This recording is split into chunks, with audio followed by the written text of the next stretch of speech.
ജനാധിപത്യം എന്ന് പറയുന്ന വാക്കിന് യാതൊരു വിലയും കൽപ്പിക്കാത്ത അങ്ങനെ ആ വാക്കിന് ഒരു റിലവൻസും ഇല്ലാത്ത ഏക രാഷ്ട്രീയ പ്രസ്ഥാനം CPM ആണ്. ഒരു ലോക്കൽ കമ്മിറ്റി സെക്രട്ടറി ഒരുത്തരം അവിടെ ഇരുന്ന് കഴിഞ്ഞാൽ പിന്നെ അവനോടൊന്ന് പറിച്ചെറിഞ്ഞാൽ പോകത്തില്ല. ഒന്നുമില്ല, അവൻ ചത്തു മുടിയണം, അല്ലെങ്കിൽ ഞാൻ ആ വാക്ക് തന്നെ ഉപയോഗിക്കുക, അല്ലെങ്കിൽ അവനെ മുകളിലേക്ക് കൊണ്ടുപോകണം. പകരത്തിനൊരാളെ കൊണ്ടുപോകാൻ സംഭവിക്കുന്നത് എന്താ? കാരണം പിണറായി വിജയൻ്റെ ഭാഷയിൽ പറഞ്ഞാൽ കടക്കുപുറത്തെ എന്ന് പറഞ്ഞൊരു വ്യക്തി കേരള രാഷ്ട്രീയത്തിൽ ഒറ്റയാളേ ഉള്ളൂ. അത് പിന്നെ ഗോവിന്ദ മാഷ. നാണം കെട്ടാണ് ഈ ഗോവിന്ദ മാഷ പാർട്ടിയുടെ സെക്രട്ടറി സ്ഥാനത്തിരിക്കുന്നത്. തനിക്ക് ശേഷം പ്രളയം എന്ന് പറയുന്ന ആ വാക്ക് കൃത്യമായും യോജിക്കുന്ന CPM-നാ. അവരെ സംബന്ധിച്ചാൽ അവരോട് തീർന്നാലും അവർക്ക് പ്രശ്നമില്ല, അവർ സുരക്ഷിതരായിരിക്കണം. അതിൻ്റെ ഏറ്റവും വലിയ ഉദാഹരണമല്ലേ പിണറായി വിജയൻ. പല കാര്യങ്ങളും അറിയാം. ഈ പൊട്ടത്തരം പറഞ്ഞ CPM-കാരെ ഈ സഹാക്കൾക്ക് ഇതുവല്ല അറിയാവോ? ഒരു ചുക്കും ചുണ്ടാകുമ്പോൾ അറിയത്തില്ല. നമസ്കാരം. മുമ്പ് DN ന്യൂസിൽ ശ്രീ റെജി ലൂക്കോസുമായി ഒരു അഭിമുഖം ഉണ്ടായിരുന്നു. അത് ഈ തെരഞ്ഞെടുപ്പിന് മുമ്പ്. അന്ന് അദ്ദേഹം പറഞ്ഞത് എന്താണോ അതിൽ പലതും പിന്നീട് തെരഞ്ഞെടുപ്പിന് ശേഷം സംഭവിച്ചു എന്നുള്ളതാണ്. ഇടതുപക്ഷ സഹയാത്രികനായിരുന്ന ശ്രീ റെജി ലൂക്കോസ് പിന്നീട് BJP-യിലേക്ക് പോയി. പക്ഷേ ഒരു സമയത്ത് CPM-ൻ്റെ ഭാഗമായിരുന്ന പലർക്കും പറയാനുണ്ട്. നമസ്കാരം. നമസ്കാരം. അന്ന് നമ്മൾ സംസാരിച്ചപ്പോൾ താങ്കൾ പറഞ്ഞതൊക്കെ ഏകദേശം അച്ചട്ടായി എന്ന് വേണമെങ്കിൽ നമുക്ക് പറയാം. ഇപ്പോൾ CPM-ൻ്റെ അവസ്ഥ കാണുമ്പോൾ എന്ത് തോന്നുന്നു? ദയനീയതയാണോ തോന്നുന്നത്? അല്ല, അവർ ഡിസർവ് ചെയ്ത ഒരവസ്ഥയാണ്. കാരണം ഒരു രാഷ്ട്രീയ പ്രസ്ഥാനം ജനങ്ങളോടൊപ്പം പ്രവർത്തിക്കുമ്പോൾ ആ ജനങ്ങൾക്ക് വേണ്ടി 1% നീതി കാണിക്കണം. തങ്ങളുടെ വളർച്ചയ്ക്കും തങ്ങൾക്കും വേണ്ടി മാത്രം പ്രവർത്തിച്ചാൽ അത് കാലം തിരിച്ചടിക്കും. അതൊരു അന്ധവിശ്വാസമാണ്. This is fact. All over the world നിങ്ങൾ രാഷ്ട്രീയ കക്ഷികളെ കുറിച്ച് നോക്കിയോ. കാരണം എന്താ ജനങ്ങൾ ബോധവാന്മാരാ, അവർ തിരിച്ചടി കൊടുക്കും. അപ്പോൾ അതുകൊണ്ട് അവർക്ക് കിട്ടിയ ഈ ദയനീയ പതനം, ആ വാക്ക് കറക്റ്റാണ്, ദയനീയ പതനം അവർ ഡിസർവ് ചെയ്ത് തന്നെയാണ്, ഒരു സംശയമില്ല കാര്യത്തിൽ.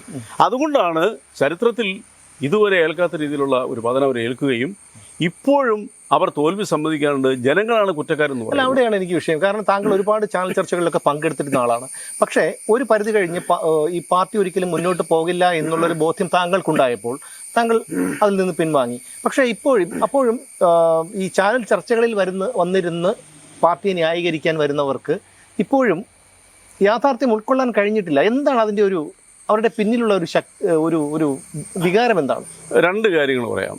ഇപ്പം ഞാൻ ഈ നിൽക്കുന്നത് സുമേഷ് അല്ല, ഇത് വേറൊരാളാണെന്ന് ഞാനങ്ങ് ഉറപ്പിച്ചു. എന്നെ ആർക്കും മാറ്റാൻ പറ്റത്തില്ല. കാരണം എന്നുള്ള എൻ്റെ മനസ്സിൽ അത് അടിയുറച്ചു. എൻ്റെ ചിന്തയും നിങ്ങളെക്കുറിച്ചുള്ള എൻ്റെ വീക്ഷണമാണ് ശരിയെന്ന് എനിക്ക് തോന്നിക്കഴിഞ്ഞാൽ മറ്റുള്ളവർക്ക് എന്ത് ചെയ്യാൻ പറ്റും? ഇതുപോലെ അന്ധമായി വിശ്വസിക്കുന്നൊരു കൂട്ടമാണ് ഇപ്പോൾ ഈ പറയുന്ന ചാനൽ ചർച്ചകളിൽ വന്ന് ഈ ന്യായീകരണം പറയുന്നത്. പക്ഷേ ഇവർ ന്യായീകരിക്കുന്നതോറും അപ്പുറത്ത് ഇവർ പറയുന്നത് കേട്ട് വിശ്വസിക്കുന്ന ഒരു ജനങ്ങളുണ്ടെന്നുള്ളതാണ്. നമ്മുടെ നാട്ടിൽ നമ്മുടെ മലയാളികൾ എന്ന് പറയുന്നത് വളരെയധികം വിവേകമുള്ളവരാണ്, അതുപോലെ സഹിഷ്ണുത ഉള്ളവരാണ്. ഈ സഹിഷ്ണുത ഉള്ളതുകൊണ്ടാണ് ഈ രാഷ്ട്രീയ പ്രസ്ഥാനത്തിലൊക്കെ ഇവിടെ ഇത്ര നാളും പ്രവർത്തിക്കാൻ പറ്റിയത്. വിവേകം ഉള്ളതുകൊണ്ടാണ് ജനം തിരിഞ്ഞു കുത്തിയത്. തിരിഞ്ഞു കുത്താനുള്ള കാരണം ഇത് തന്നെയാണ്. ഇവർ പറയുന്ന വിഡ്ഢിത്തരങ്ങളും മണ്ടത്തരും പക്ഷേ തിരിച്ചറിഞ്ഞു. ഏത് അരിയാഹാരം കഴിക്കുന്ന ഒരാൾക്ക്, അതായത് ഒരു അല്പമെങ്കിലും സാമാന്യ ബുദ്ധി, ഒരു മനുഷ്യന് സാമാന്യ ബുദ്ധി ഉണ്ടല്ലോ, ഈ സാമാന്യ ബുദ്ധിയുള്ള ഏതൊരാളും ഒരു തെറ്റ് കാണും. നമ്മളൊരു തെറ്റ് ചെയ്തു, അല്ലെങ്കിൽ നമ്മളൊരു പിഴവ് പറ്റി, അത് നമ്മൾ തിരുത്താൻ തയ്യാറാകും. അതിൽ നമ്മൾ നാണക്കേടോ ഒന്നും നോക്കാറില്ല. കാരണം നമ്മുടെ ജീവൻ്റെ അല്ലെങ്കിൽ ജീവിതത്തിൻ്റെ പ്രശ്നമായിരിക്കും ആ തിരുത്തൽ എന്ന് പറയുമ്പോൾ. പക്ഷേ ഇതങ്ങനെയല്ല. ഇപ്പോഴും MP ഗോവിന്ദനും പിണറായി വിജയനും അടക്കമുള്ളവർ പറയുന്നത് തെറ്റ് പറ്റിയിട്ടില്ല എന്നാണ്. അത് ഏറ്റവും രസകരമായൊരു വണ്ടർഫുൾ ചോദ്യമാണ്. കാരണം ഇവരുടെ ആചാര്യൻ എന്ന് പറയുന്ന ആൾ മാർക്സാണ്. കാർൽ മാർക്സിനെയാണല്ലോ ഇവരുടെ താത്വിക ആചാര്യൻ, ഇവരുടെ തന്നെ ആചാര്യൻ അവരാട്ടെ. മാർക്സിസ്റ്റ് എന്നാണ് അതിൻ്റെ പേര്. മാർക്സിയൻ ചിന്താഗതി എന്നും പറഞ്ഞ ഒരു ഉട്ടോപ്യൻ ചിന്തയൊക്കെ ഇവർ ഉണ്ടാക്കിയെടുത്തിട്ടുണ്ട്. വാട്ട് ഈസ് മാർക്സിയൻ തിങ്ക് എന്ന് ചോദിച്ചാൽ ഇവർക്കൊന്നും പറയാൻ പറ്റത്തില്ല. കാരണം അങ്ങനെ ഒരു ചിന്ത ലോകത്തില്ല. ഇനി അത് പോട്ടെ, അദ്ദേഹം എഴുതി വെച്ചിരിക്കുന്ന ഒരു സാധനമുണ്ട്, ലോകത്തിൽ പലയിടത്തും ചർച്ച ചെയ്തിട്ടുള്ള മാറ്റമില്ലാത്തത് മാറ്റമെന്ന് പറയുന്ന വാക്കിന് മാത്രമേ ഉള്ളൂ, ബാക്കിയെല്ലാം മാറിക്കൊണ്ടിരിക്കുന്നു. പറഞ്ഞ ആളാരാ? ഈ മാർക്സാ. ആ മാർക്സിനെ പിന്തുടരുന്നവരാണ് ഈ മാറ്റത്തിന് തയ്യാറാത്തവർ. ഇതിലിപ്പോൾ ഒരു ആൻസർ അതിനകത്തുണ്ടോ? മാറ്റത്തിന് അവർ തയ്യാറല്ല. പക്ഷെ മാർക്സ് പറഞ്ഞിരിക്കുന്ന മാറ്റമെന്ന വാക്കിനെ മാറ്റമില്ല. ഈ പ്രകൃതിയിലെ എല്ലാ വസ്തുക്കളും മാറിക്കൊണ്ടിരിക്കും. ഒരു മനുഷ്യൻ്റെ ഔട്ടർ സ്കിൻ, നമ്മുടെ ഔട്ടർ സ്കിന്നില്ലേ, ഒരു ദിവസത്തിൽ 1.5 ലക്ഷം പ്രാവശ്യം ഇത് പൊക്കോണ്ടായിരിക്കുന്നത്. 1.5 ലക്ഷം പ്രാവശ്യം എന്നാണ് സയൻസ് കണ്ടുപിടിക്കുന്നത്. അത് വളരെ കറക്റ്റായി നമ്മൾ അറിയുന്നില്ല. ഇതിങ്ങനെ പൊക്കോണ്ടിരുന്നിട്ട് പുതിയത് വന്നുകൊണ്ടിരിക്കുക. അതിലൊരു പ്രാവശ്യം പോലും പോകുന്നത് അംഗീകരിക്കാത്ത ഏക കൂട്ടം ഉണ്ടെങ്കിൽ അത് ഈ CPM. കാരണം അവരുടെ നിലപാടിൽ നിന്ന് അവർ മാറത്തില്ല. അതുകൊണ്ട് അവരെ തിരുത്തുക എന്ന് പറഞ്ഞാൽ അസാധ്യമായ കാര്യമാണ്. ഒറ്റ ഉദാഹരണം ഞാൻ പറയാം. ഒരു രാഷ്ട്രീയ കക്ഷിയുടെ നേതാവ് എന്നുള്ള നിലയ്ക്ക് ആ രാഷ്ട്രീയ കക്ഷിയിലെ മുഴുവൻ ജനങ്ങളും ആളുകളും അതിൻ്റെ അംഗങ്ങളും അനുഭാവികളും നാട്ടിലെ മുഴുവൻ ജനങ്ങളും പിണറായി വിജയൻ്റെ ഭാഷയിൽ പറഞ്ഞാൽ കടക്കുപുറത്തെ എന്ന് പറഞ്ഞൊരു വ്യക്തി കേരള രാഷ്ട്രീയത്തിൽ ഒറ്റയാളേ ഉള്ളൂ. അത് പിന്നെ ഗോവിന്ദ മാഷ. നാണം കെട്ടാണ് ഈ ഗോവിന്ദ മാഷ പാർട്ടിയുടെ സെക്രട്ടറി സ്ഥാനത്തിരിക്കുന്നത്. അല്ല, ഞാൻ ചോദിച്ചത് എന്തുകൊണ്ട് നാണം കെട്ടിരിക്കുന്നു എന്ന് പറയുന്നു. ഇപ്പോഴും ആ പാർട്ടി സ്ഥാനത്ത് നിന്ന് ഒരു ധാർമ്മികത ഉണ്ടെങ്കിൽ, ധാർമ്മികത അവർക്കില്ല എങ്കിൽ പോലും ഈ പാർട്ടിയുടെ ഒരു രക്ഷയ്ക്ക് അല്ലെങ്കിൽ നിലനിൽപ്പിന്, താൽക്കാലിക നിലനിൽപ്പ്, ശാശ്വതമായിട്ടുള്ള നിലനിൽപ്പില്ല എന്തായാലും പാർട്ടിക്ക്, താൽക്കാലിക നിലനിൽപ്പിന് വേണ്ടിയെങ്കിലും നമുക്ക് അല്പം ഒരു നേതൃമാറ്റം ജനങ്ങളെ ബോധിപ്പിക്കാൻ അല്ലെങ്കിൽ അണികളെ ബോധിപ്പിക്കാനെങ്കിലും ഒരു നേതൃമാറ്റം വയ്ക്കാം. പിന്നിൽ നിന്ന് നമുക്ക് ചരട് വലിക്കാം എന്നുള്ളൊരു ചിന്ത പോലും അവർക്ക് തോന്നാത്തത്. അതിന് കാരണം വളരെ സിമ്പിൾ. ജനാധിപത്യം എന്ന് പറയുന്ന വാക്കിന് യാതൊരു വിലയും കൽപ്പിക്കാത്ത, അങ്ങനെ ആ വാക്കിന് ഒരു റിലവൻസും ഇല്ലാത്ത ഏക രാഷ്ട്രീയ പ്രസ്ഥാനം CPM ആണ്. 10-35 വർഷം അതിനകത്ത് പ്രവർത്തിക്കുകയും 9 വർഷക്കാലം അതിൻ്റെ മെമ്പറായിട്ട് പ്രവർത്തിക്കുകയും ചെയ്ത് എനിക്കത് വളരെ വ്യക്തമായിട്ട് അറിയാൻ പറ്റും. എനിക്കെന്തായാലും ഈ കേൾക്കുന്നത് കടുത്ത CPM കാണാൻ ഇതിനകത്ത് ഒരു ജനാധിപത്യമില്ല. നിങ്ങൾക്കൊരു അഭിപ്രായം പറയാനായിട്ട് ഒരു സ്വാതന്ത്ര്യമില്ല. ഫ്രണ്ടിൽ വന്നിരിക്കുക, തലേദിവസം വന്ന് നേതാവായവൻ കാലും വെച്ച് പറയുന്ന വിട്ടുതരങ്ങൾ മുഴുവൻ മൂളിക്കെടുക്കുക എന്നല്ലാതെ ഈ പാർട്ടിക്കകത്ത് യാതൊരു ഡെമോക്രസി ഇല്ല. ഞാൻ തന്നെ ഈ പാർട്ടിക്കകത്ത് പാർട്ടി മെമ്പറായിരുന്നു പലപ്പോഴും ഇത് പറഞ്ഞിട്ടുണ്ട്. കാരണം എനിക്ക് അങ്ങനെ ഭയമില്ല കാരണം ഇവർക്ക് എന്നെ അങ്ങനെ പിന്നെ ഒതുക്കാൻ പറ്റത്തില്ല. കാരണം ഇവർ ഒതുങ്ങിയാലും ഒതുങ്ങാത്തൊരു വ്യക്തിത്വമാണ് നമ്മളെപ്പോലുള്ളവരൊക്കെ, അന്തസ്സുള്ളവരൊക്കെ. അപ്പോൾ ഞാനീ പറഞ്ഞ ഈ കാരണം എന്ന് വെച്ചാൽ ഇവർക്ക് ഈ രാഷ്ട്രീയ പ്രസ്ഥാനം വളരണം എന്നുള്ള താല്പര്യമില്ല. കാരണം എന്താണെന്നറിയോ, അവർക്ക് അവരുടെ വളർച്ചയെ ലക്ഷ്യമുള്ളൂ. ഒരു ലോക്കൽ കമ്മിറ്റി സെക്രട്ടറി ഒരുത്തരം അവിടെ ഇരുന്ന് കഴിഞ്ഞാൽ പിന്നെ അവനോടൊന്ന് പറിച്ചെറിഞ്ഞാൽ പോകത്തില്ല. ഒന്നുമില്ല, അവൻ ചത്തുമുടിയണം, അല്ലെങ്കിൽ ഞാൻ ആ വാക്ക് തന്നെ ഉപയോഗിക്കുക, അല്ലെങ്കിൽ അവനെ മുകളിലേക്ക് കൊണ്ടുപോകണം. പകരത്തിനൊരാളെ കൊണ്ടുപോകാൻ സംഭവിക്കുന്നത് എന്താ? കാരണം അവൻ്റെ കീഴിലുള്ളവർ അടിമകളായിട്ട് പ്രവർത്തിക്കുന്ന അവനറിയാം. അപ്പോൾ അവനും അവൻ്റെ പോക്കറ്റും അവൻ്റെ കുടുംബം അല്ലാതെ ഇവന് വേറെ ആരും ചിന്തയില്ല. അതുകൊണ്ടാണ് ഒരു മാറ്റത്തിന് തയ്യാറാത്ത ആ ഒരൊറ്റ ചിന്തയാണ് ഭാര്യയെ തനിക്ക് ശേഷം കൊണ്ട് നിർത്താനായിട്ട് ബലം പിടിക്കുകയും എന്നിട്ട് നുണകൾ പറഞ്ഞ് അത് ജില്ലാ കമ്മിറ്റി നിർദ്ദേശമാണെന്നും ഒന്നുമല്ല. അതിൻ്റെ ചരിത്രമല്ല നമുക്കറിയാം. ഇയാൾ ശ്രമിച്ചിട്ട് അവസാനം നാണം കെട്ട് ഇന്ത്യയിൽ ഏറ്റവും കൂടുതൽ പരാജയം എവിടെയെല്ലാം ഉണ്ടായാലും ഉണ്ടാകാൻ പാടില്ലാത്തൊരു മണ്ഡലമാണ് തളിപ്പറമ്പ്. ആ തളിപ്പറമ്പിൽ ഇയാൾ ദയനീയമായിട്ട് 27,000 വോട്ടിന് വേണ്ടി തോറ്റതല്ലേ ഓർമ്മ, അതോ 17,000? 16,000, ഓൾമോസ്റ്റ് 17,000 അടുത്തെന്ന് ചോദിച്ചു. അതും ആരുടെ മുമ്പിലാണ്? ആ പാർട്ടിയുടെ 66 വർഷം പ്രവർത്തിച്ച ആ പാർട്ടിയുടെ പാർട്ടി ജില്ലാ സെക്രട്ടേറിയറ്റ് മെമ്പറിന് മുമ്പിൽ. അപ്പോൾ ആരാ ശരി? അപ്പോൾ ഈ പ്രവർത്തന സ്വാതന്ത്ര്യം ഇല്ലാത്തതുകൊണ്ട് പുറത്ത് പറഞ്ഞില്ലെങ്കിലും ഉള്ളിലുള്ള സ്വാതന്ത്ര്യം വോട്ടായി മാറി. നാണമില്ലാതെ കൊണ്ട് ആ ഗോവിന്ദ മാഷും ഇപ്പോഴും ഈ പാർട്ടി തുടർന്നുകൊണ്ടിരിക്കുന്നത്. ഈ പാർട്ടിയുടെ സംസ്ഥാന കമ്മിറ്റി മുതൽ, സെക്രട്ടേറിയറ്റ് അല്ല, സംസ്ഥാന കമ്മിറ്റി മുതൽ ബ്രാഞ്ച് വരെയുള്ള സമ്മേളനങ്ങളിൽ 2 പേര് ഈ പാർട്ടിക്ക് പുറത്തു പോകണമെന്ന് പറഞ്ഞു സ്ഥാനമാനങ്ങളിൽ നിന്ന്. അത് ഗോവിന്ദ മാഷ് പിണറായി വിജയനാണ്. ഇവരാരെങ്കിലും പോയോ? എങ്ങനെയാണ് ഗോവിന്ദ മാഷ് തുടരുന്നതിൻ്റെ കാരണം എന്തുകൊണ്ടാണ്? ഗോവിന്ദ മാഷ് തുടർന്ന് പിന്നെ മാറ്റാനായിട്ട് ഈ പാർട്ടിക്ക് ഇപ്പോൾ ശക്തിയില്ല. ആര് മാറ്റും? സുമേഷ്, നമ്മൾ ഉദ്ദേശിക്കുന്ന പോലെ ഈ പാർട്ടി ഒരു കേരളത്തിലെ പ്രാദേശിക പാർട്ടിയായിട്ട് ഇത് തകർന്നു കഴിഞ്ഞു. ഒരു തരത്തിലും പറയുകയാണെന്നുണ്ടെങ്കിൽ ഒരു കേരള കോൺഗ്രസിൻ്റെയൊക്കെ ഒരു അംഗബലത്തിലേക്ക് ഇത് താഴെ വീണു. ഞങ്ങൾക്കറിയാം, ഇത് നമ്മൾ പാർട്ടിയിൽ നിന്ന് പോകുന്നതിൻ്റെ ഒരു പറഞ്ഞതല്ല, അത്രയ്ക്ക് ആൾബലം കുറഞ്ഞു. ഈ പ്രസ്താവന യുദ്ധം നടത്തി ബുദ്ധിജീവി പരിവേഷം കെട്ടി സൈദ്ധാന്തികമായ രീതിയിൽ വികലമായ വാക്കുകൾ ഉപയോഗിച്ചുകൊണ്ട് മനുഷ്യരെ കളിയാക്കുന്ന ഒരു കൂട്ടമായിട്ട് മാത്രം ഇവർ അധപതിച്ചു. അതുകൊണ്ട് ഇവർക്ക് മാറണമെന്ന് ഇവർ ചിന്തിക്കത്തില്ല. കാരണം ഞാൻ ഈ പറഞ്ഞതാണ്. അല്ല, അതിൽ ഈ തനിക്ക് ശേഷം പ്രളയം എന്ന് ചിന്തിക്കുന്നവരുണ്ട്. കമ്മ്യൂണിസം നിലനിന്നിരുന്ന ഒരു രാജ്യത്തും അത് ശാശ്വതമായി നിലനിന്നിട്ടില്ല. അവിടുത്തെ ജനങ്ങൾ തന്നെ സഹിയിട്ട് ചവിട്ടി പുറത്താക്കുന്ന ഒരു രീതിയാണ് നമ്മൾ കമ്മ്യൂണിസ്റ്റ് പാർട്ടിയുടെ ചരിത്രം പരിശോധിച്ചാൽ കാണാൻ കഴിയുന്നത്. അപ്പോൾ പാർട്ടി തകർന്നു, പാർട്ടിക്ക് ഇനി ഉയർത്തെഴുന്നേൽപ്പില്ല, ഇനി അവസാനത്തെ മുഖ്യമന്ത്രി അല്ലെങ്കിൽ അവസാനത്തെ പാർട്ടി സെക്രട്ടറി ഞങ്ങളായിരുന്നോട്ടെ എന്നൊരു ചിന്തയുണ്ടോ ഈ നേതാക്കളുടെ മനസ്സിൽ? തീർച്ചയായിട്ടും. അവർക്ക് ഞാൻ പറഞ്ഞല്ലോ, തനിക്ക് ശേഷം പ്രളയം എന്ന് പറയുന്ന ആ വാക്ക് കൃത്യമായും യോജിക്കുന്ന CPM-നാണ്. അവരെ സംബന്ധിച്ചാൽ അവരോട് തീർന്നാലും അവർക്ക് പ്രശ്നമില്ല, അവർ സുരക്ഷിതരായിരിക്കണം. അതിൻ്റെ ഏറ്റവും വലിയ ഉദാഹരണമല്ലേ പിണറായി വിജയൻ. 10 വർഷക്കാലം ഒരു ചുക്കും ചുണ്ണാമ്പും അറിയാൻ പാടില്ല എന്ന് പറഞ്ഞത് നമ്മളല്ല, അത് അശോക് എന്ന് പറയുന്ന M. ശിവശങ്കർ അല്ലല്ല, അശോക് സാർ നമ്മുടെ ഇപ്പോഴത്തെ യൂണിവേഴ്സിറ്റിയുടെ vice chancellor B. Ashok sir നടത്തിയൊരു പത്രസമ്മേളനം അല്ല ഒരു ഇന്റർവ്യൂവിൽ പറഞ്ഞതാണ് ഒരു ചുക്കും ചുണ്ണാമ്പും ഇദ്ദേഹത്തിന് അറിയത്തില്ല. അല്ല, അത് മാത്രമല്ല M. ശിവശങ്കർ പറഞ്ഞു ടിഷ്യൂ പേപ്പർ കൊടുത്താൽ അതിലൊപ്പിടും അറസ്റ്റ് ചെയ്ത് പറഞ്ഞു, അതിലൊപ്പിടും.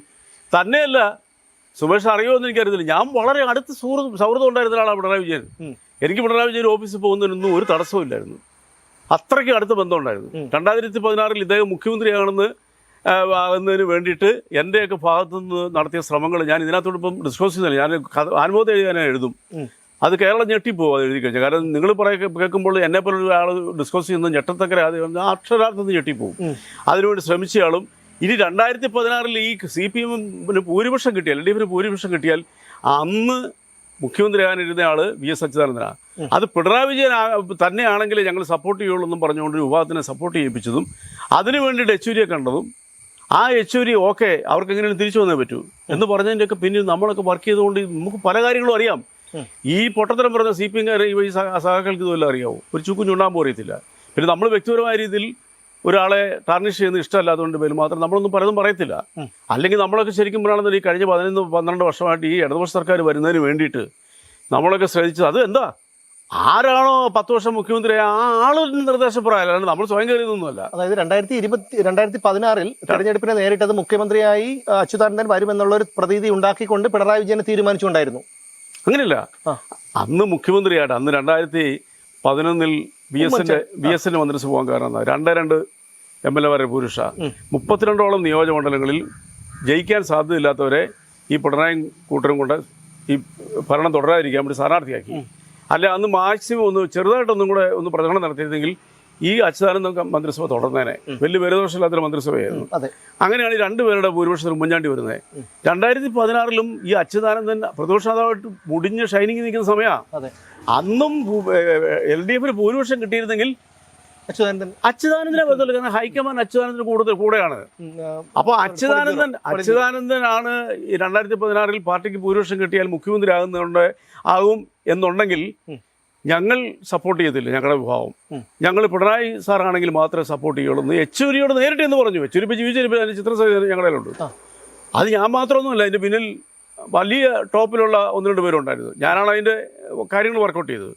അങ്ങനെ ആ ഉറപ്പ് നേടിയിട്ടാണ്. അത് പിണറായി വിജയന്റെ നിർദ്ദേശപ്രകാരമായിരുന്നു. ആ ഒരു പിണറായി വിജയൻ എന്ന് പറഞ്ഞ ആളുടെ നിർദ്ദേശപ്രകാരം ഞങ്ങൾക്ക് ആർക്കെങ്കിലും പോയി പറയാനുള്ള എന്താ റൈറ്റ് ഉണ്ട്? പാർട്ടിയുടെ ദേശീയ ജനറൽ സെക്രട്ടറി അടുത്ത് പറയാൻ പറ്റും. നേരിട്ട് അദ്ദേഹം പറഞ്ഞു, നേരിട്ട് എന്ന് പറഞ്ഞു. ഫിസിക്കലി പുള്ളിയല്ല, ഞങ്ങൾ പോയി പറഞ്ഞു. അല്ല, ഞാൻ പറഞ്ഞത് പിണറായി വിജയൻ ഇങ്ങനെ ആവശ്യപ്പെട്ടു. അല്ല, അദ്ദേഹത്തിനോട് അദ്ദേഹം അന്ന് മുഖ്യമന്ത്രിയാണെന്ന് എനിക്കും ഒരു വലിയ ആഗ്രഹം ഉണ്ടായിരുന്നു. കാരണം പിണറായി അത്രയ്ക്കും എന്താ പറയുക, ഒരു ബോൾഡായ നമ്മൾ സ്വപ്നം വിചാരിച്ചിരുന്നു നിലപാടുള്ള ഒരാളാണ്. അപ്പം നമുക്ക് അന്ധമായ ഒരു CPM സ്നേഹവും CPM അംഗമാണ്. അപ്പം അദ്ദേഹം വേണ്ടത് നമുക്കൊരു ആഗ്രഹം ഉണ്ടായിരുന്നു. അതിനു വേണ്ടിയിട്ട് ആണ് ഈ ഓപ്പറേഷൻ നടത്തിയത്.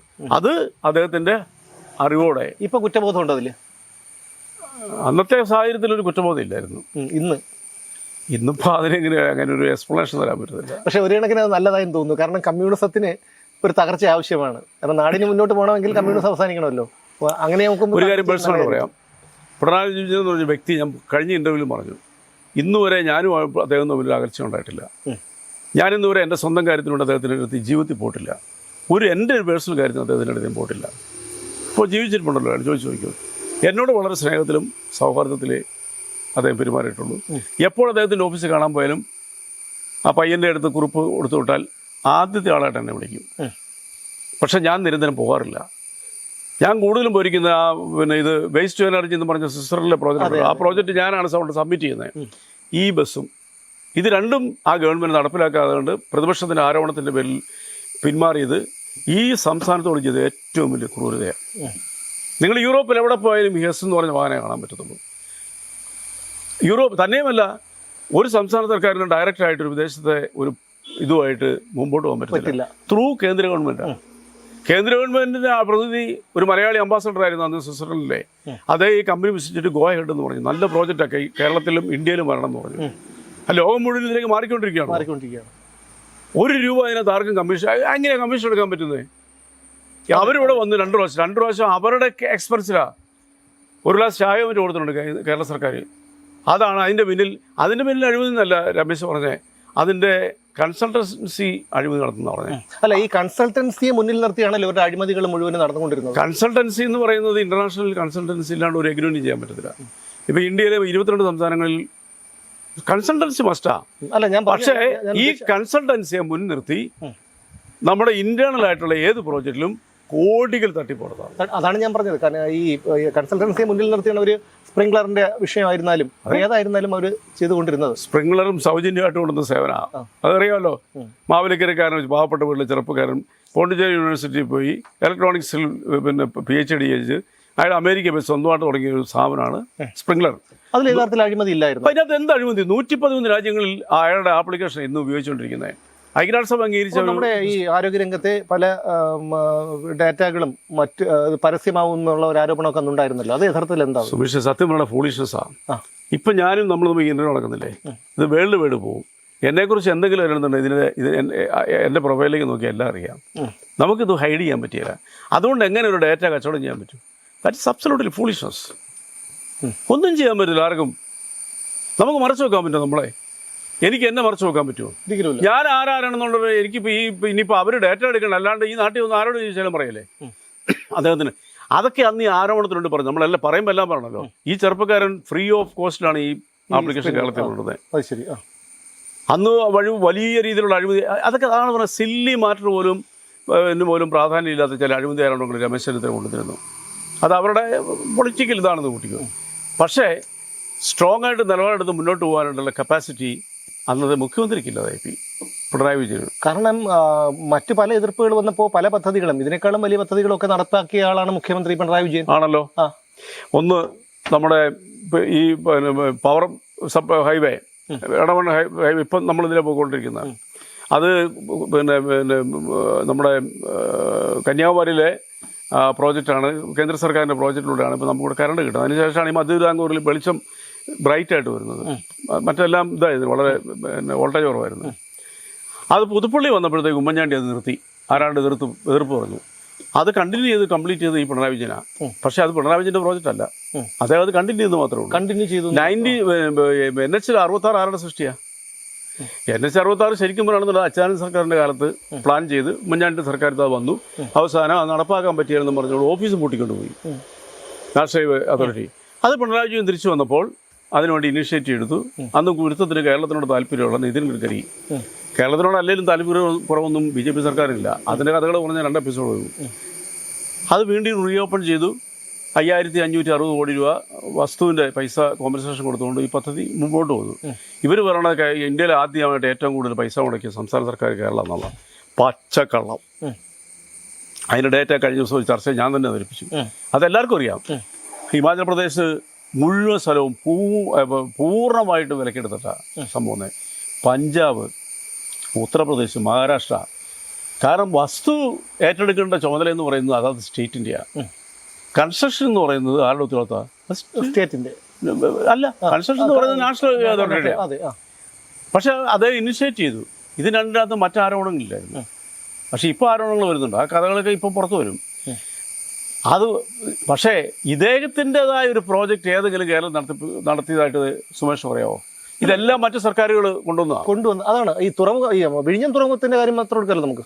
വിഴിഞ്ഞം തുറമുഖം മാത്രം മതി. ഇന്ന് P. രാജീവ് സത്യം പറയുകയാണെന്നുണ്ടെങ്കിൽ സാമാന്യ ബുദ്ധിക്ക് പോലും അളക്കാൻ സമ്മതിക്കാൻ പറ്റാത്ത ഒരു ബ്ലണ്ടർ എന്നുമായിട്ട് വന്നിട്ടുണ്ട്. മുഖ്യമന്ത്രി, ഞാൻ കോൺഗ്രസിനെതിരായ ഒരാളാണ്, ഞങ്ങളുടെ പാർട്ടി അത് തന്നെയാണ്. പക്ഷേ സത്യം നമുക്ക് മനസ്സിലാക്കണമല്ലോ. ഈ വിഴിഞ്ഞം പദ്ധതിയുടെ ഇപ്പോൾ അദാനിയുടെ ഷെയറിൻ്റെ 40% MSC എന്ന് പറയുന്ന സ്വിറ്റ്സർലൻഡ് ആസ്ഥാനമായിട്ടുള്ള ഷിപ്പിംഗ് കമ്പനിക്ക് കൊടുത്തു. പക്ഷേ ഇവിടുത്തെ ചില മാധ്യമങ്ങളോ ചില സോഷ്യൽ മീഡിയയും പറയുന്നത് ഈ കരാറിലെ 49% കൊടുത്തതാണ് തോണ. ഈ കരാറിലെ അദാനിയുടെ ഷെയർ 29% അല്ലേ, അതിൻ്റെ 49% കൊടുത്തത് അയാൾ കൊടുത്തത്. അതായത് 13,300 കോടിയുണ്ട്. ഈ 13,300 കോടി രൂപ പിന്നെ കൊടുത്തു. പിന്നെ അവർക്ക് കൊടുത്തതിൻ്റെ ഗുണം എന്താ അറിയോ? കേരളത്തിൻ്റെ ചരിത്രത്തിലെ ഏറ്റവും വലിയ ഫോറിൻ ഇൻവെസ്റ്റ്മെൻറ്റാണ് ഈ 13,200 കോടി രൂപ. അപ്പോഴും മേജർ പോർഷൻ ആർക്കാ? കേന്ദ്ര സർക്കാരിന്, ഈ അദാനി ഗ്രൂപ്പിനുമാണ്. അവർ 40% കൊടുത്തു. ആ 40% തെറ്റിദ്ധരിപ്പിച്ച് വേറെ പറയാം. P. രാജീവ് പറഞ്ഞ ഒരു മണ്ടത്തരം. ഈ പാർട്ടിയിൽ നമ്മൾ ഉദ്ദേശിക്കുന്നതിലുള്ള ഈ സൈദ്ധാന്തിക വേഷം കെട്ടി നടക്കുന്നവർക്കൊന്നൊരു യാതൊരു രീതിയിലുള്ള സൈദ്ധാന്തികമായിട്ടോ മറ്റേ റെഫറൻസ് ഒന്നും ഇല്ലെന്നുള്ളതിന് ഏറ്റവും വലിയ തെളിവ് പറയാം. ഇവരിങ്ങനെ ഓരോ ബുദ്ധിജീവികളെ സൃഷ്ടിക്കുന്നേ ഉള്ളൂ. ഒരു ബുദ്ധിയില്ല. ബുദ്ധിജീവി അവർ തന്നെ പറയുന്ന അതിൻ്റെ ഏറ്റവും വലിയ തെളിവ് പറയാം. പത്രസമ്മേളനം നടത്തിയിരിക്കുന്നത് എന്താ? ഈ അദാനി ഗ്രൂപ്പിൻ്റെ 49% ഷെയർ MSC എന്ന് പറയുന്ന സ്വിറ്റ്സർലൻഡ് ആസ്ഥാനമായിട്ടുള്ള ഷിപ്പിംഗ് കമ്പനി വാങ്ങിയതിനെക്കുറിച്ച് വലിയൊരു ആരോപണമായിട്ട് മുഖ്യമന്ത്രി പിണറായി വിജയൻ കഴിഞ്ഞ ദിവസം പത്രസമ്മേളനം നടത്തി. പിണറായി വിജയൻ ദേശാഭിമാനിയിലൂടെ അതിന് മുമ്പ് ഇത് അറിഞ്ഞതാണ്. കാരണം ദേശാഭിമാനി ഈ ആരോപണം വരുന്നതിന് മുമ്പേ ദേശാഭിമാനി ഇതിനനുകൂലമായിട്ട് കേരളത്തിൽ 13,000 കോടി രൂപ ഇൻവെസ്റ്റ്മെൻറ്റ് നടത്തുന്നു. ഈ വികസനം ഭയങ്കരമാണ്. അപ്പോൾ 1,00,000 പേർക്ക് തൊഴിൽ കിട്ടും. അത് LDF സർക്കാരിൻ്റെ എഗ്രിമെൻറ്റ് നേട്ടാമെന്ന് പറഞ്ഞുകൊണ്ട് ഈ കഴിഞ്ഞ ഒരാഴ്ച മുമ്പ്, ഒരു 10 ദിവസം മുമ്പ് ദേശാഭിമാനി 2-3 പ്രാവശ്യം വാർത്ത കൊടുത്തു. അത് മാതൃഭൂമിയും കൊടുത്തു. പിണറായി വിജയൻ ഇതൊന്നും ചിന്തിക്കാതെ കണ്ട് ആരെങ്കിലും എഴുതി കൊടുക്കുന്നത് വായിക്കുന്നതാണല്ലോ പുള്ളി. അല്ലാതെ അതുകൊണ്ടാണല്ലോ ബാലഗോല പറഞ്ഞത് എന്തെങ്കിലുമൊക്കെ ഇത് പറയാം, ചുമ്മാ കുത്തിയിരിക്കാന്ന് പറഞ്ഞ് പരസ്യമായിട്ട് നിയമസഭയിൽ ആക്ഷേപിച്ചത്. ഇന്ന് അത് ഭയങ്കര വിവാദമായപ്പോഴത്തേക്കും മുഖ്യമന്ത്രി സതീശൻ കഴിഞ്ഞ ദിവസം പത്രസമ്മേളനത്തിൽ ഈ ദേശാഭിമാനി എടുത്ത് കാണിച്ചു. ഇതിനെങ്ങനെ ദേശാഭിമാനി വന്നെന്ന് ചോദിച്ചു. അതിനെ കൗണ്ടർ ചെയ്യാനായിട്ട് പി രാജീവ് ഇന്ന് 3-ാം തീയതിയിലെ പത്രമായിട്ട് ഇന്നൊരു പത്രസമ്മേളനം നടത്തി. മുഖ്യമന്ത്രി ബുദ്ധിശൂന്യനാണ്, കാര്യങ്ങൾ പറയും പഠിച്ചിട്ട് പറയണം, ബുദ്ധിയില്ലാത്ത ആളെന്ന് വളരെ ഇൻസൾട്ട് ചെയ്തുകൊണ്ട് പത്രസമ്മേളനം നടത്തി. അതിനകത്ത് അയാൾ പറയുന്നത് ദേശാഭിമാനി വന്ന് ഇന്ന ഡേറ്റ്, അതിൻ്റെ ദിവസങ്ങൾക്ക് മുമ്പ് മാതൃഭൂമി വന്നെന്ന്. അതായത് മാതൃഭൂമിയെ ഒരു കോപ്പി അടിച്ചതാണ്. അല്ല, മാതൃഭൂമിയിൽ വന്നെന്ന്. അതിന് കാരണം എന്താ അറിയോ? ദേശാഭിമാനിക്കാർ മാത്രമല്ല പറഞ്ഞാൽ മാതൃഭൂമിയിൽ വന്നിട്ടുണ്ടെന്ന് പറഞ്ഞാലാണ് പുള്ളി കൗണ്ടർ ചെയ്യണേ. പക്ഷെ അയാൾ പറഞ്ഞ മണ്ടത്തര. അല്ല, അത് ശരിയാണ്. അതായത് അത് ശരിയാണ്. പക്ഷേ ഇപ്പോൾ കേരളത്തിലെ ഒരു കാര്യം ചോദിക്കുകയാണെങ്കിൽ ഇവർ പറയും യുപിയിലെ കാര്യം പറയും. അതുപോലെ ഏകദേശം ശ്രദ്ധിച്ചിട്ടുണ്ടോ? പിന്നെ ശ്രദ്ധിച്ചിട്ടുള്ളതോ? ഞാൻ തന്നെ അത് പറഞ്ഞുകൊണ്ടിരുന്നതാണല്ലേ. അല്ല, ഇതിനകത്ത് ഏറ്റവും വലിയ ബ്ലണ്ടർ എന്താണെന്ന് സുമേഷ് മനസ്സിലായോ? അതായത് ഇവിടെ തർക്കം ഈ വാർത്ത വന്ന ഡേറ്റ് അല്ല, LDF സർക്കാർ അറിഞ്ഞോ ഇല്ലയോ എന്നുള്ള. കാരണം പിന്നെ PD സതീശൻ നേരിട്ട് പോയി അറിഞ്ഞുകൊണ്ട് നടത്തിയൊരു പിന്നെ കരാറാണെന്നുള്ളതാണല്ലോ ഇവരുടെ വാദഗതി. കേരള സർക്കാർ LDF സർക്കാർ ഇങ്ങനൊരു പിന്നെ ക്ലോസ് അന്നത്തെ കരാറിൽ ഇല്ലെന്ന് അവർ പറയുന്നത് ആണല്ലോ. അപ്പൊ ഇവര് പിന്നെ പി രാജീവ് പറയുന്നത് ഈ തീയതികളിലെ തർക്ക കാര്യങ്ങളെല്ലാം അല്ല. പി രാജീവ് സമ്മതിക്കുന്ന വേറൊന്നുണ്ട്, ഇവരറിഞ്ഞുകൊണ്ടാണ് അതിനോട് സമ്മതിക്കുന്നത്. അവിടെയാണ് ഈ പറയുന്നില്ല ഇവരുടെ ഈ വിഡ്ഢിത്തം. ഇവർ ഈ വീണ്ടും വീണ്ടും വീണ്ടും ന്യായീകരിക്കും. ഞാൻ സത്യം പറയാണ്, ഞാനിപ്പോൾ അതിനെക്കുറിച്ച് പോസ്റ്റ് ഞാൻ പറഞ്ഞു, ഈ മനുഷ്യരൊക്കെയാണ് 5 കൊല്ലം നമ്മുടെ മന്ത്രിയായിരുന്നേ, എന്തൊരു ഫൂളിഷ്നെസ് ആണ് പറയുന്നത്. അവർ തന്നെ സമ്മതിച്ചിരിക്കുന്നു അവരാണ് എഗ്രിമെന്റ് ഇതെന്നുള്ളവരോ, അവരറിഞ്ഞില്ല എന്ന് പറയുന്നത് നുണയാണ്. അപ്പൊ അവരോട് ഈ രാജീവ് പത്രസമ്മേളനത്തിൽ അതല്ലേ പറഞ്ഞത്, അതിന്റെ അർത്ഥം അതല്ലേ? ഇത്തരം മണ്ടന്മാരാണോ നമ്മുടെ കേരളത്തിൽ മുഖ്യമന്ത്രി? ഇയാളെ ഭയങ്കര ബുദ്ധിമാനും ഭയങ്കര താത്വികാചാര്യനും വലിയ ഇതൊക്കെ ആയിട്ട് നമ്മളെ ചിത്രീകരിക്കുന്നുള്ളൂ. അയാൾ പറയുന്ന വാക്കുകൾ ഇന്നും വരെ എനിക്ക് മനസ്സിലായിട്ടില്ല. ലോകത്തിൽ ആർക്കും മനസ്സിലാകാത്ത രീതിയിലുള്ള ഉട്ടോപ്പി വാക്കുകളെ പറയത്തുള്ളൂ. ശരിക്കും നമ്മളെ ഇൻസൾട്ട് ചെയ്യുന്ന വാക്കുകളാണ് പറയുന്നത്. അല്ല, അത് അന്നുണ്ടായ കാര്യം. അത് സംഭവം എന്താണെന്ന് വെച്ചാൽ ആർക്കും മനസ്സിലാകുകയും ചെയ്യരുത്, എന്നാൽ താൻ പറയുന്നത് വലിയൊരു കാര്യമാണെന്ന് മറ്റുള്ളവർക്ക് തോന്നുകയും വേണം.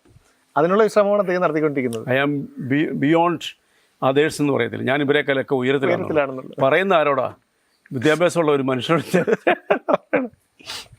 ഇതാണ് ഇവരുടെ കയ്യിൽ വന്നത്. ഇന്നത്തെ ബ്ലണ്ടറാണത്.